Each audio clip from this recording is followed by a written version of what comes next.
ప్రభువునందు నాకు అత్యంత ప్రియమైనటువంటి వారులారా, మన ప్రభువును రక్షకుడునైనటువంటి యేసుక్రీస్తు వారి యొక్క శుభనామములో మీ అందరికీ నా హృదయపూర్వకమైన శుభములు, వందనములు తెలియజేస్తున్నాను.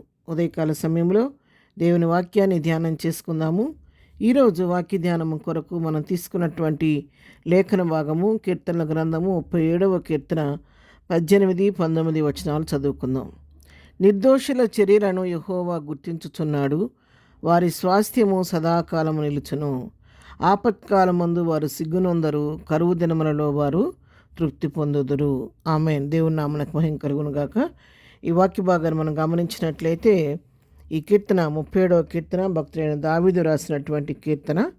దావీదు తన అనుభవంలో నుంచి ప్రభు ప్రేమను రుచి చూచిన వ్యక్తిగా, అంతేకాదు అనేక మంది భక్తుల యొక్క జీవితాలను బాగా ఎరిగిన వ్యక్తిగా ఇక్కడ రాస్తున్నటువంటి మాట, నిర్దోషుల చర్యలను యెహోవా గుర్తించుచున్నాడు. ఎవరైతే ప్రభు దృష్టికి నిర్దోషులుగా ఉంటారో, నిష్కళంకులుగా ఉంటారో, ప్రభు దృష్టికి యోగ్యులుగా ఉంటారో, ఆయన దృష్టికి ఇష్టలుగా ఉంటారో, వాళ్ళ విషయంలో ప్రభు వారిని గుర్తిస్తున్నాడంట. దేశంలో నమ్మకమైన వారి కొరకు వెతుకుతున్నానని చెప్పి వాక్యం సెలవిచ్చినట్లుగా, లోకంలో అనేక మంది ఉన్నప్పటికీ ఆకాశం నల్లని పరిశీలిస్తున్న దేవుడు అందరినీ పరిశీలిస్తున్నది. వారిలో నుంచి ప్రత్యేకంగా నిర్దోషులు ఉన్న వారిని గుర్తిస్తున్నాడంట. ఎవరైతే నిర్దోషంగా ఉంటారో వారిని గుర్తించి వారి స్వాస్థ్యము సదాకాలము నిలుచునంట. వారి యొక్క స్వాస్థ్యాన్ని నిత్యము కాపాడుతూ అది సదాకాలం నిలిచినట్లుగా ఆయన వారికి కృప చూపుతూ ఉన్నాడు. అంతేకాకుండా ఎవరైతే ప్రభు దృష్టి నిర్దోషులుగా జీవిస్తారో వారి జీవితాల్లో దేవుడు వారి స్వాస్థ్యానికి కాపుదలను గ్రహించి దాని స్వాస్థ్యం నిలబట్టడం మాత్రమే కాదు, ఆపత్కాలం ముందు వారు సిగ్గునందరు, కరువు దినములలో వారు తృప్తి పొందుదురు. వారు ఎలా ఉంటారంటే, నిర్దోష మార్గంలో జీవించేవారు వారి జీవితాల్లో ఏదైనా ఆపద వచ్చినప్పుడు కూడా ఆపత్కాలం మందు వారు ఎన్నడూ కూడా సిగ్గుపడరంట. సిగ్గుపడుకోకుండా ప్రభువును బట్టి అతిశయిస్తూ, ప్రభువును బట్టి ఆనందిస్తూ, ప్రభువును బట్టి ధైర్యం తెచ్చుకొని ముందుకు సాగిపోతూ ఉంటారంట. అంతేకాదు కరువు దినములలో వారు తృప్తి పొందుదురు. వారి జీవితంలో కరువు అనేది, లేమనేది ప్రభు రానివ్వడు.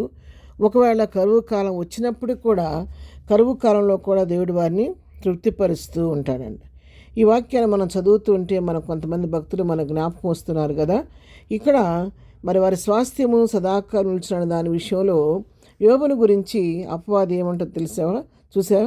అక్కడ నా భక్తుడంటే యోబును గురించి ఆలోచించావా అంటే అపవాది ఏమంటది, నువ్వు అతని కలిగిన దాని చుట్టూ నీ కంచి వేసావు కాబట్టి అతను ఇంకా నీతిమంతుడిగా భక్తిపరుడుగా ఉన్నాడు.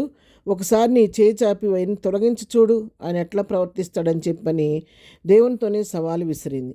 అయితే నీతిమంతుడైనటువంటి యోబు సమస్తాన్ని కోల్పోయినప్పుడు కూడా నిర్దోషత్వాన్ని విడిచిపెట్టకుండా ప్రభు దృష్టికి నీతిమంతుడిగా తీర్చబడ్డాడు.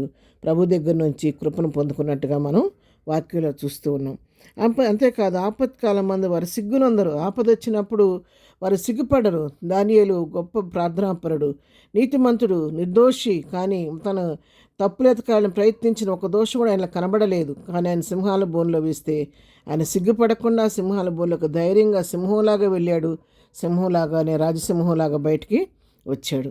దేవుడు ఆయన్ని ఎంతగానో అతను హెచ్చించినట్లుగా మనం చూస్తూ ఉన్నాం. మూడవదిగా చూస్తే వారు కరువు దినములలో వారు తృప్తి పొందుదురు. కరువు కాలంలో వారు తృప్తిగా ఉంటారని వాక్యం సెలవిస్తుంది. కరువు కాలం వచ్చినప్పుడు దేవుడు ఏలియాను విడిచిపెట్టాడా? ఆ నిర్దోషిగా ప్రభు దృష్టికి యోగ్యుడిగా జీవించిన దాన్ని బట్టి కరువు కాలం అంతా దేవుడు కాకోలము చేత రొట్టెను మాంసాన్ని పంపించి ఏలియాను పోషించినట్లుగా మనం చూస్తున్నాం. అవును ప్రియారా, ఎవరైతే ప్రభు దృష్టి నిర్దోషులుగా ఉంటారో వారిని ప్రభు ఎన్నడూ కూడా విడిచిపెట్టే దేవుడు కాదు. కాబట్టి వాక్యం వెంటనే నీతో నాతో కూడా ప్రభు మాట్లాడుతుండగా మనము కూడా మన పితరుల నిర్దోష మార్గంలో నిలిచి ప్రభు కృపను పొందుకొని ప్రభుని బట్టి ధైర్యం తెచ్చుకొని ప్రతి విషయంలో ముందుకు సాగిపోదాం. ప్రార్థన. ప్రేమ కలిగిన తండ్రి, పరిశుద్ధుడా, నీ పాదముల కొందనాలు. మా జీవితాల్లో ప్రభువా, నీవు మాకు దేవుడిగా దొరికినందుకు నీ కొందనాలు చెల్లించుకున్నాను. నేను దేవుడిగా కలిగిన మేము నిన్ను పోలి లోకంలో జీవించే కృప మాకు దయచేయండి. నిర్దోష మార్గం నడవటం మాకు నేర్పించండి. నీ దృష్టికి యోగ్యులుగా నీకు ఇష్టమైన భక్తి చేయటకు మాకు నేర్పించండి. నిర్దోషత్వం కలిగి నీ కృపను పొందుకునే ధన్యత మాకందరికీ దయచేయండి. ప్రభా, మా పితరుల వల్ల మేము కూడా మా భక్తిని విశ్వాసాన్ని కాపాడుకుంటూ నీవి జీవులను పొందుకునే కృప మాకందరికీ దయచేయండి. ఇదనం మే చేయి పనిపాట్లలో తోడుగా ఉండండి. మా రాకపోకలో క్షేమం దయచేయండి. ఇదనం బర్త్డే మ్యారేజ్ చేసుకుని బిడ్డలను దీవించండి, ఆశీర్వదించండి, బలహీనమును స్వస్థపరచండి, దుఃఖంలో ఉన్న వారిని ఓదార్చండి, ప్రతి వారి పట్ల కృప విస్తరింపచేసి ప్రతి వారిని దినదీవులతో నింపి నడిపించమని సమస్త ఘనత మహిమ ప్రభావాలు నీకు ఆరోపిస్తూ హెచ్చిస్తూ మనం తగ్గించుకుంటూ ఏసునామలో ప్రార్థించడి పొందుకొని ఉన్నాము తండ్రి. ఆమెన్. ప్రభు కృప సదాకాలం మనందరికీ తోడై నడిపించునుగాక. ఆమెన్.